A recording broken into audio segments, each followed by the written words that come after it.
Well, John, we have to enjoy or hate or whatever you feel about it, this cold weather, very briefly, because it will be gone before we know it. Yeah, it's just going to be a quick blast, but still, it's going to be cold enough tonight that, we need to be aware of that and, watch out for our pets, make sure they're inside in a warm place. Bundle up. And maybe if you have neighbors that, maybe need a little extra hand or a little extra help, check on them, make sure they're going to be warm. This is the coldest night we've seen since last winter. Yeah. So this is a really, really cold air mass coming our way, and much of North Florida will be freezing. There are freeze warnings up for much of north central Florida. 56 degrees, the air temperature. Still, I guess, not too bad out there, but you definitely feel a hint of that cold weather in the air because the dew points are so low. Look at that dew point value, 19. That is a dew point value that has no way whatsoever of retaining heat. You think about it, you get a stream of air, and you put your hand in it, and even if it's really hot air, like from a hairdryer or something, you have a chance to remove your hand before it burns. But if that's steam, it's going to burn your hands because that moisture in air really does retain heat. And if you have dry air, temperature is going to fall off pretty quickly. And that's what's happening currently. We didn't really even warm that much during the day today. There was only a couple of hours when our temperature rose a few degrees because the air was so dry and out of the north and the colder air continued to drain down.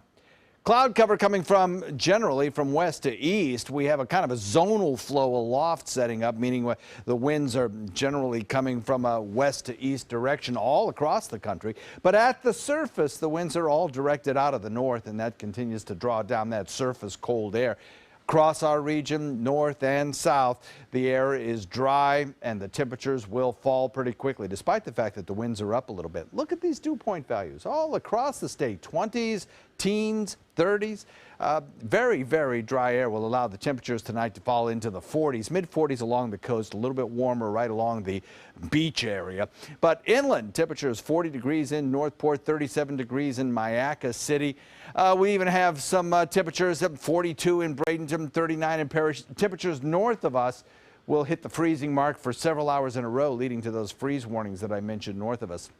But as Haley was saying, this is only going to last a very short period. As this high-pressure ridge moves into the Atlantic, our winds twist to the southeast. That takes a warm front and lifts it to the north. There's an area of low pressure back in Texas, which, by the way, is the reason we're getting these high clouds streaming across the Gulf waters and across the peninsula of Florida. Now, that low will eventually work its way to the north of us and drag a cold front across the deep south, where it'll kind of stall out, bringing us a chance of some rain showers on Monday. Winds will die down a bit tomorrow, but as that low approaches on Sunday, winds will pick back up again.